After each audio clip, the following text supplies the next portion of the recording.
বিসমিল্লাহির রহমানির রহিম। আসসালামু আলাইকুম বন্ধুরা, কেমন আছেন? আশা করি ভালো আছেন। আমিও ভালো আছি। দেশ এবং দেশের বাইরের থেকে যারাই আমার এই ভিডিওটা দেখতেছেন তাদেরকে আমার রান্নাঘরে স্বাগতম। আজকে আমি দেখাবো লাচ্ছা পরোটা রেসিপি।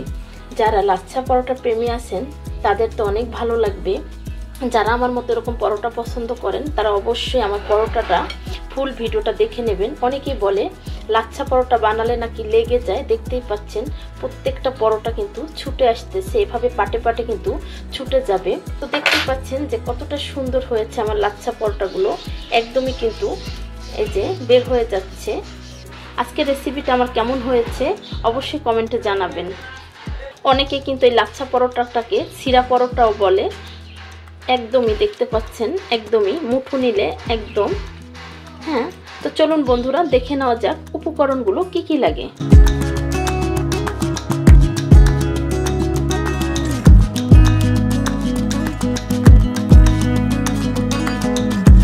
মূল পর্বে আমি এখানে 4 থেকে 5 কাপ আমার ফ্যামিলি অনুযায়ী আমি আটা নিয়ে নেব। আপনারা অবশ্যই ময়দা নিতে পারেন, কারণ আমার বাসায় ময়দা নাই, তাই আমি আটা দিয়ে আজকে লাচ্ছা পরোটা বানিয়ে নিচ্ছি।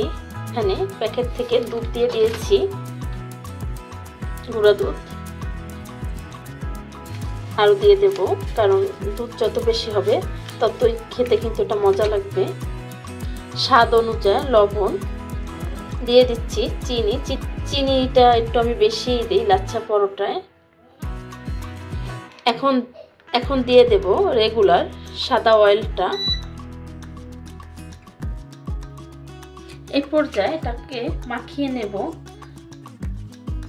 আমি 3 টেবিল চা চামচের মতনই চিনি দিয়েছি, লবণ স্বাদ অনুযায়ী দিয়েছি, আর সাদা রেগুলার তেলটা আমি মেজারমেন্ট কাপের হাফ কাপ দিয়েছি।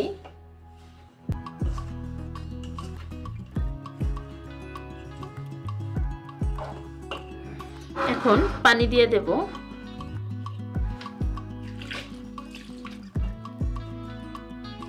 অবশ্যই লাচ্ছা পরোটা বানালে ঠান্ডা পানি দিতে হবে।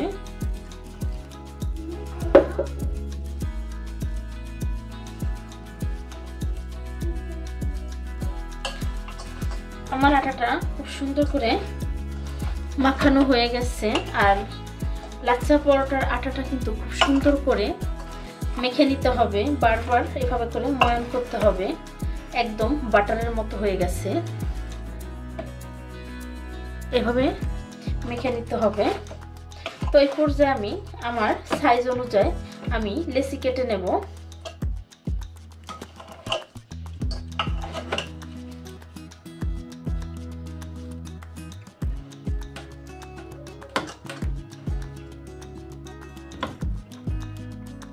বানানো হয়ে গেছে।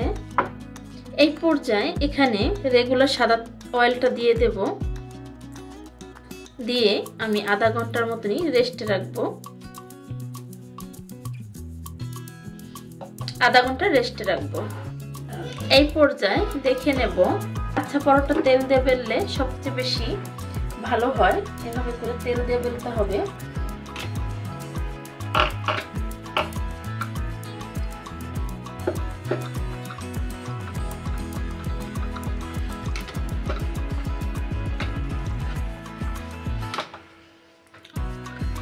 হয়ে গেছে আমার রুটিটা বেলা। আমি এখানে একটা পিজা কাটার নিয়েছি, আপনারা চাইলে ছুরিও ব্যবহার করতে পারেন। এখন আমি কেটে নেব এভাবে করে।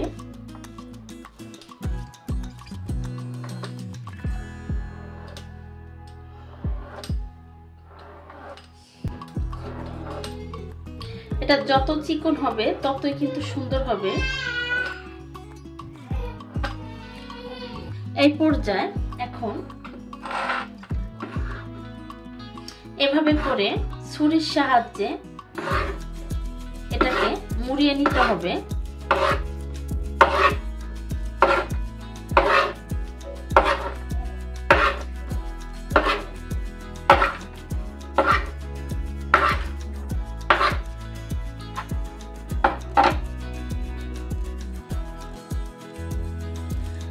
উঠিয়ে নিয়েছি।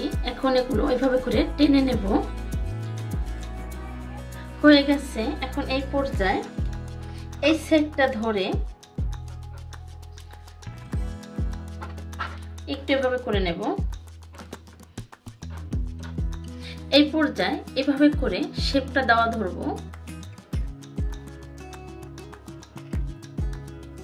দেখতেই পাচ্ছেন, এই যে অবশ্যই এভাবে করে ধরবেন। এভাবে করে শেপটা দিয়ে এইভাবে করে মুড়িয়ে দিতে পারেন। এই যে হয়ে গেছে। আমি আরেকটা রুটি বেলে নিয়েছি। এভাবে করে উল্টা পাশ থেকেও ধরতে পারেন চাইলে।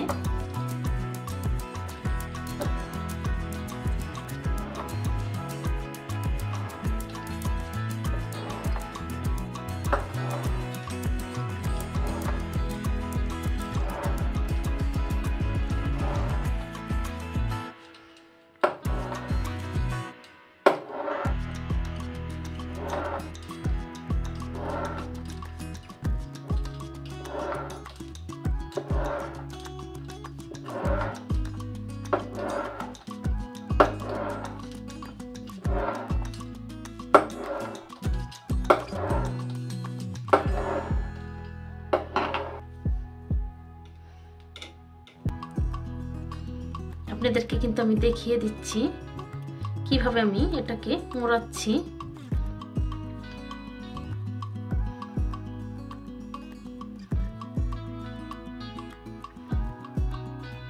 আমি এখন পরোটাটাকে বেলে নেব।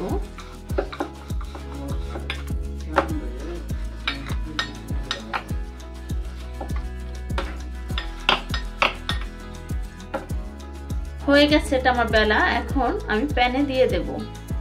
আমি পরোটাটা অফ ক্যামেরায় প্যানে দিয়ে দিয়েছি। লাচ্ছা পরোটা অবশ্যই চেষ্টা করবেন একটু তেল বেশি দিয়ে ভাজার জন্য, তাহলে সুন্দর হবে। হয়ে গেছে এই পরোটাটা, এখন নামিয়ে নেব।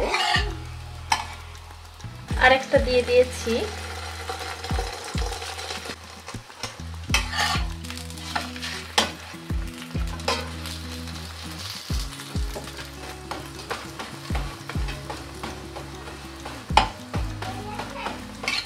এই পরোটাটা ছুটির দিনে ফ্যামিলি মেম্বারদের সাথে যদি আমরা শেয়ার করি, ওরাও সারপ্রাইজ হয়ে যাবে, আমাদেরও ভালো লাগবে। কারণ ফ্যামিলির খুশিতে কিন্তু আমাদের খুশি।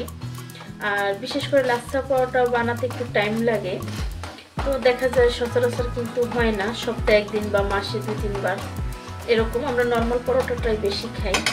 প্রিয় বন্ধুরা, আজকে আমার লাচ্ছা পরোটা রেসিপিটা যদি আপনাদের কাছে ভালো লেগে থাকে, অবশ্যই লাইক, কমেন্ট, শেয়ার করবেন, সাবস্ক্রাইব করে দিয়ে আমার পাশে থাকবেন। যে সমস্ত বন্ধুরা ফেসবুক থেকে দেখতেছেন তারা ফলো দিয়ে রাখবেন। আজকের রেসিপি আমার এই পর্যন্তই। দেখা হবে নতুন কোনো রেসিপি নিয়ে। আসসালামু আলাইকুম, আল্লাহ হাফেজ।